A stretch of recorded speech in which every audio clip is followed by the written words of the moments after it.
बिस्मिल्लाहिर्रहमानिर्रहीम। अस्सलाम वालेकुम। यूट्यूब चैनल नॉलेज विद कलंदर में खुश आमदीद। आज के इस लेक्चर में हम स्टूडेंट की बहुत ज़्यादा डिमांड पर first year Urdu new book के हिस्सा नसर के सबक तारीख़ का कफन जो कि अमर जलील ने लिखा है, इसको हम कवर करेंगे। मुझे से बहुत ज़्यादा डिमांड थी कि हिस्से नसर के जो कुछ लेक्चर जो हैं अपलोड किए जाएं। मैंने 1-2 लेक्चर पहले अपलोड किए थे। तो अभी ये जो सबक है तारीख़ का कफन, इस सबक को मैं 4 लेक्चर जो हैं इसके अपलोड करूँगा। आज जो पहला लेक्चर है, इस लेक्चर में हम इस सबक का तारुफ़ करेंगे, सबक का खुलासा, सबक का मरकज़ी ख़याल वगैरह देखेंगे।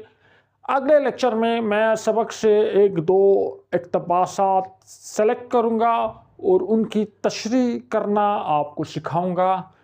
उससे अगले लेक्चर में मैं सबक में से कुछ इबारात सेलेक्ट करेंगे, कोई इबारत सेलेक्ट करेंगे, उसका मफ़हूम समझेंगे, उससे कुछ सवालात तैयार करके उनके जवाबात की प्रैक्टिस करेंगे। और इस लेक्चर के आखिरी हिस्से में, सबक के आखिरी यानी चौथे लेक्चर में, हम सबक की जो मश्क है उसको हल करेंगे। तो मुझे उम्मीद है इन 4 लेक्चर्स को देखने के बाद आपको इस सबक पर बहुत अच्छी कमांड जो है वो आ जाएगी।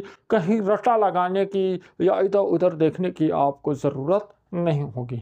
तो चलिए हम लेक्चर का आगाज़ करते हैं। हमारा पहला लेक्चर है तारीख़ का कफन।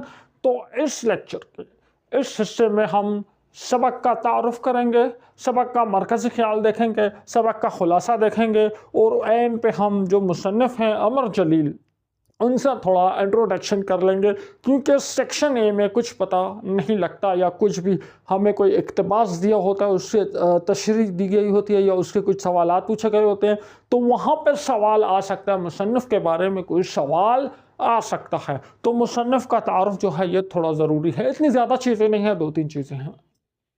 सबसे पहले स्टार्ट करते हैं सबक का जो मरकज़ी ख़याल है।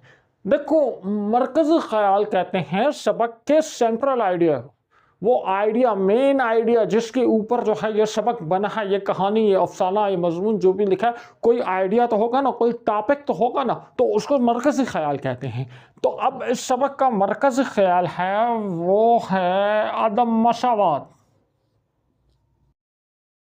मसावात कहते हैं इक्वलिटी को। जो मैं आपको सिंपल वर्ड में बताता हूँ, मसावात कहते हैं जो बेसिक ह्यूमन राइट्स हैं वो हर इंसान को बराबर बराबर तकसीम किए जाएं, इसको मसावात कहते हैं। अदम मसावात का मतलब है कि जो बेसिक राइट्स जो हैं वो कुछ लोगों को ना दिए जाएं। तो इस सबक का जो मरकज़ी ख़याल माशरे में अदम मसावात पर है कि जो माशरे के कमज़ोर और पिसे हुए तबकात हैं, जो गरीब लोग हैं, जो लाचार लोग हैं, उनको उनके बेसिक राइट से क्या किया गया है, महरूम कर दिया गया है। दूसरी बात, उनको गरीब होने की वजह से, हकीर होने की वजह से उनकी तज़लील की जा रही है, उनकी इंसल्ट की जा रही है। तो ये इस सबक का, इस कहानी का जो है ये क्या है, ये मरकज़ी ख़याल, इस अफ़साने का मरकज़ी ख़याल है कि माशरे में फैले हुई अदम मसावात, जिसकी वजह से जो पिसा हुआ तबका है, जो महरूम तबका है, उनको उनके हकूक़ से महरूम रखा गया है और उनकी तज़लील जो है, इंसल्ट जो है वो की जा रही है।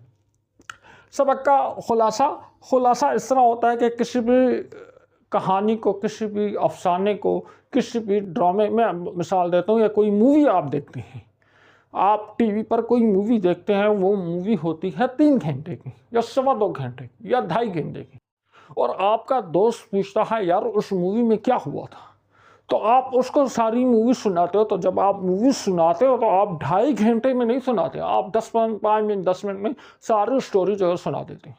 तो नहीं, आप सारी स्टोरी, मेन स्टोरी जो है उसका जो खुलासा करके सुना देते हैं। तो खुलासा कहते इस चीज़ को हैं कि कोई सबक, कोई अफसाना 10-15 पेजेस का है तो आप उसको 2-3 पेजेस में जो है करके आप जो है उसको जो है एक्सप्लेन करें। बेसिकली खुलासा जो होता है वो 1/3 होता है, यानी 3 पेजेस की कोई इबारत या मजमून आपको दे दिया गया तो आप उसका खुलासा बनाओगे तो वो 1 पेज पे होगा। तो ये ज़रूरी नहीं है 1 पेज पे, अब खुलासा में उसके सारे जो समरी जो है आप उसकी बयान करते हैं।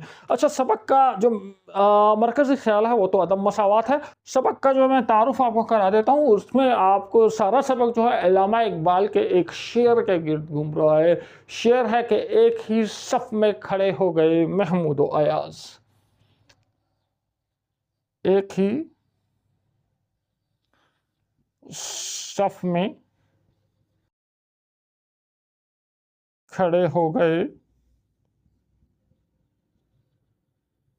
महमूद व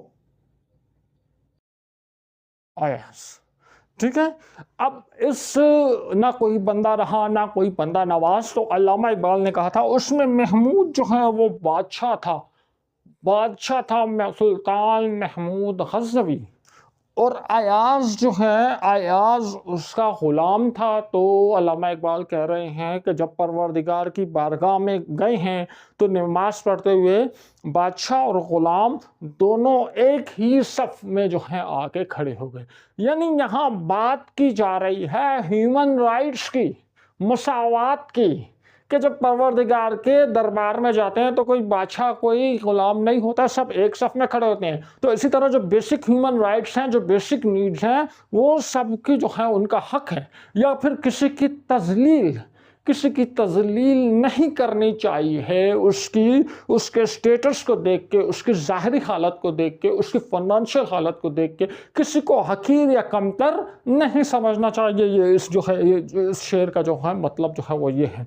ठीक है, तो अल्लामा इकबाल कह रहे थे कि एक ऐसा सिस्टम है, इस्लाम है, परवरदिगार की बारगाह है, ये एक ऐसा सिस्टम है जहाँ इक्वलिटी है, जहाँ सब बराबर है। अच्छा, अब जो है ये अफसाना जो लिखा गया तारीख़ का कफन, इसका जो मरकज़ी किरदार है वो है शीदी जो होता है, शीदी कहते हैं ब्लैक कलर के लोग होते हैं, अफ्रीका के रहने वाले लोग थे। अफ्रीका के तो आप लोगों ने देखे होंगे बिल्कुल ब्लैक कलर होता है। तो ब्लैक कलर होना कोई वो नहीं है, अल्लाह की मखलूक है। तो वो ब्लैक कलर के लोग हैं, अफ्रीका से हिजरत करके इंडिया आए थे, कराची में आबाद हुए थे। तो उनको लोकल नाम उनका शीदी था, उनका एक इलाकाई नाम, लोगों ने उनको शीदी कहना शुरू कर दिया। तो शीदी बिल्कुल काले सियाह लोग होते हैं, अफ्रीका के रहने वाले, अफ्रीका से यहीं पे पैदा हुए, लेकिन उनके आबा व अजदाद हिजरत करके अफ्रीका से यहाँ आए हैं। अब शीदी जो है वो इस तारीख़ का कफन, इस अफसाने का मरकज़ी किरदार है। अब इस अफसाने में बस सारा यही होता है। दूसरा जो किरदार है वो है महमूद साहब। इस शेर में महमूद के नाम पर तो एक किरदार है, वो है महमूद साहब, जो कि बहुत ही मालदार किस्म के सेठ हैं, ताजर हैं, कोई बहुत बड़ी शख्सियत है, कोई बहुत सियासी शख्सियत है, कोई भी हो सकती है। और शीदी जो है वो एक माशरे का कमज़ोर, गरीब, पिसा हुआ तबका है, जिसको उसकी स्याह रंगत की वजह से लोग हकीर जानते हैं, उसकी तज़हीक करते हैं, उसका फाइनेंशियल स्टेटस जो है वो भी बहुत कम है। इस पूरे सबक का खुलासा जो है वो इस तरह है कि इसमें शीदी जो है वो जब नमाज पढ़ने जाता है, ईद की नमाज पढ़ने जाता है, तो उसको सबसे पिछली सफ में जगह मिलती है। तो उसको लोग गरीब समझ के, काला समझ के, कम हैसियत वाला समझ के उसको पिछली सफ़ों में धकेल देती हैं। तो वो शीदी पिछली सफ में उसको जगह मिलती है, तो वो आगे आते हैं। ऐसे लोगों को पिछली सफ़ों में भेजा जाता है। और जो महमूद साहब होते हैं, जो बहुत मालदार होता है, वो सबसे अगली सफ में होता है। तो शीदी क्या करता है, सफ़े फलंगता अगली सफ की तरफ जाता है। वहाँ उसमें क्या होता है, लोग उसको पकड़ लेते हैं। तो वो ब्लैक कलर होता है, ब्लैक कलर की वजह से उसके साथ बहुत बुरा सलूक करते हैं, उसकी इंसल्ट करते हैं, उसकी तजलील करते हैं। कोई उसको थप्पड़ मारता है, कोई उसको मुक्के मारता है। वो उससे पूछते हैं तुम कहाँ आगे क्यों जा रहे हो। तो लोग समझते हैं कि ये जो है कोई दुश्मन मुल्क का जासूस है, या ये जो है महमूद साहब को कोई नुकसान पहुंचाना चाह रहा है, कोई दहशतगर्द है। तो उसके महमूद साहब की सिक्योरिटी वाले उसको पकड़ते हैं, उस पर तशद्दुद करते हैं। जब उससे पूछते हैं तो तुम आगे क्यों जा रहे हो, तुम्हारा नाम क्या, तो वो कहता है मैं میں ایاز ہوں، میں محمود کے ساتھ نماز پڑھوں گا۔ یہاں پر یہ افسانہ ختم ہو جاتا ہے۔ تو مطلب یہ ہے کہ ایاز اور محمود ایک ہی صف میں کھڑے ہو گئے۔ تو یہاں جو ہے کیا کہہ رہا ہے، ایک بغاوت ہے کہ میں بھی انسان ہوں، مجھے بھی رسپیکٹ چاہیے، مجھے بھی بیسک رائٹ چاہیے، اگلی صف میں کھڑا ہونا میرا بھی حق ہے۔ تو اس سارے جو افسانہ ہے اس میں مطلب یہ ہوا کہ جو معاشرے میں جو عزت ہے، جو رسپیکٹ ہے، میں سمپل اپنی ورڈ میں بتاتا ہوں، وہ امیر لوگوں کو دی جا رہی ہے، مالدار لوگوں کو دی جا رہی ہے۔ جو غریب لوگ ہیں، جو پسا ہوا طبقہ ہے، ان کی تذلیل کی جا رہی ہے، ان کو کوئی اپنے ساتھ نہیں بٹھاتا، ان کو پیچھے بٹھایا جاتا ہے۔ جو مالدار اور بڑی شخصیات ہیں ان کو اب تقریب میں آگے بٹھایا جاتا ہے۔ تو اس عدم مساوات کے جو سسٹم ہے، اس کو معاشرتی عدم مساوات کہتے ہیں۔ اس کے خلاف ایک اعلان بغاوت کیا گیا، اس کے خلاف احتجاج کیا اس افسانے میں امر جلیل۔ امر جلیل کا تو اسلوب ہی ایسا ہے کہ وہ چھوٹے چھوٹے معاشرے میں جو مسائل ہوتے ہیں ان کو اجاگر کرتے ہیں۔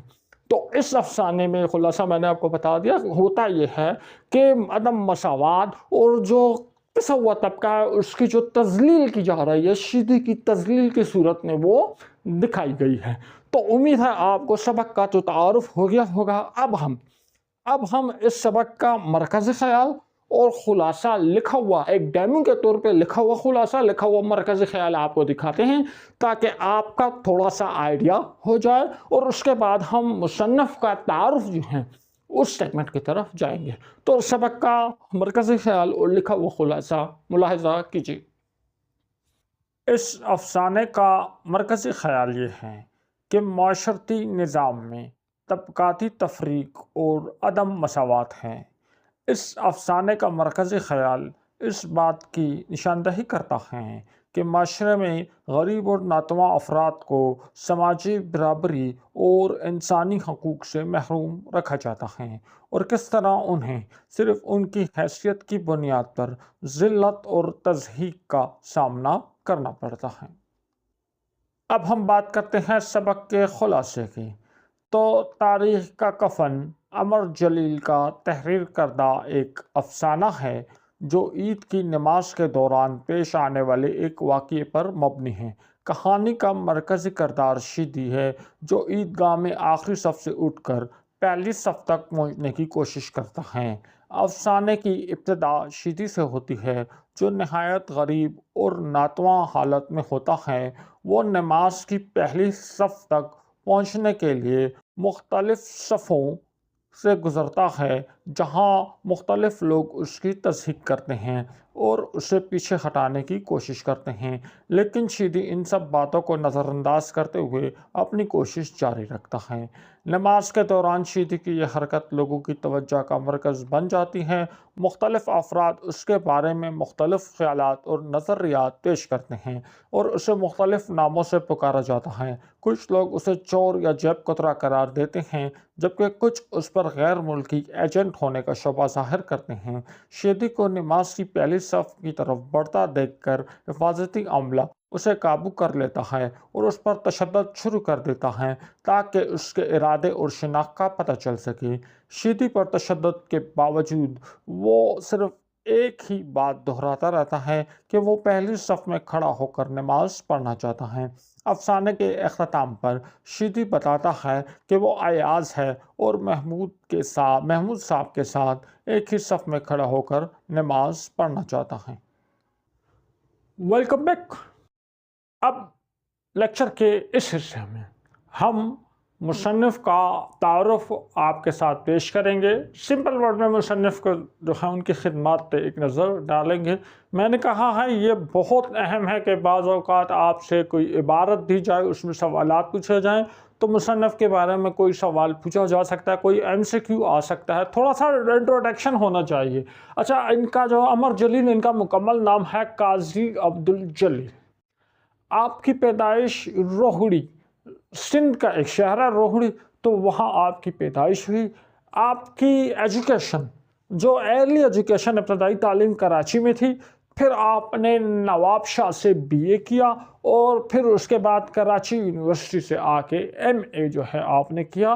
وجہ شہرت، وہ وجہ جس کی وجہ سے آپ مشہور ہو گئے، تو سندھی اور اردو زبان میں کہانیاں، مضامین، ڈرامے اور کالم لکھنے کی وجہ سے آپ جو ہیں پورے ملک میں جو بلکہ دنیا میں جو ہیں آپ وہ ہیں مشہور ہو گئے.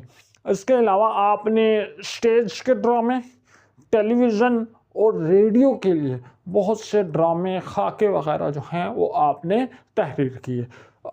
انداز کیا تھا کہ معاشرتی خامیوں کی نشاندہی. عمر جلیل جیسے آپ ایک کہانی آپ پڑھیں گے، ان کا افسانہ آپ پڑھیں گے تو اس میں معاشرے میں جو خامیاں ہیں اس کو ہائی لائٹ کیا گیا ہوتا ہے. جتنا اس سبق میں معاشرے میں جو عدم مساوات ہے اس کو ہائی لائٹ کیا، تو معاشرے میں کوئی خامی ہوتی ہے وہ اس کو ہائی لائٹ کرتے ہیں. ادبی خدمات اور دیگر خدمات، ادبی خدمات تو ان کی یہیں کہ سندھی زبان میں، سندھی لینگویج میں سینکڑوں مطلب مور دین 100 اسٹوریز، کہانیاں جو ہیں انہوں نے لکھی ہیں. ان کی خدمات یہ ہیں کہ ریڈیو پاکستان میں کام کر چکے ہیں، علامہ اقبال اوپن یونیورسٹی میں اپنی خدمات انجام دی ہیں. اس کے علاوہ سندھی لینگویج اتھارٹی میں بڑے عہدوں پر یہ تعینات رہے ہیں. ان کو اعزاز کیا دیا گیا ہے، ریوارڈز کیا دیے گئے ہیں، تو ان کو تمغہ حسن کارکردگی سے نوازا گیا ہے ان کی خدمات کی وجہ سے. تو اس کے ساتھ ہمارا یہ آج کا جو لیکچر ہے اپنے اختتام پہ پہنچا. اگلے لیکچر میں ہم اس سبق کی جو عبارات کی تشریح کرنا، اقتباس کی تشریح کرنا سیکھیں گے اور عبارات کے جو سوالات ہیں ان کے جوابات لکھنا سیکھیں گے. اور اس سے اگلے لیکچر میں ہم جو ہیں اس سبق کی ایکسرسائز کو سالو کریں گے، جس کے ساتھ ہی آپ کو جو ہیں اس سبق میں مکمل کمان آ جائے گی. کمنٹ سیکشن میں ہمیں ضرور بتانا ہے کہ آپ کو یہ سارے جو لیکچر ایک ہی لیکچر میں کر دیں. اگر ایک ہی لیکچر میں کر دیں تو پھر لیکچر کا دورانیہ 1.5 گھنٹے سے اوپر چلا جاتا ہے. تو کیا ان ساری چیزوں کو ایک ہی لیکچر میں رکھا جائے یا سیپریٹ لیکچرز میں کیا جائیں؟ جو طریقہ آپ کو زیادہ پسند آئے گا اسی طریقے پہ آگے کام کریں گے. نیکسٹ ویڈیو میں ملاقات ہوگی. اپنا خیال رکھیے گا. اللہ حافظ.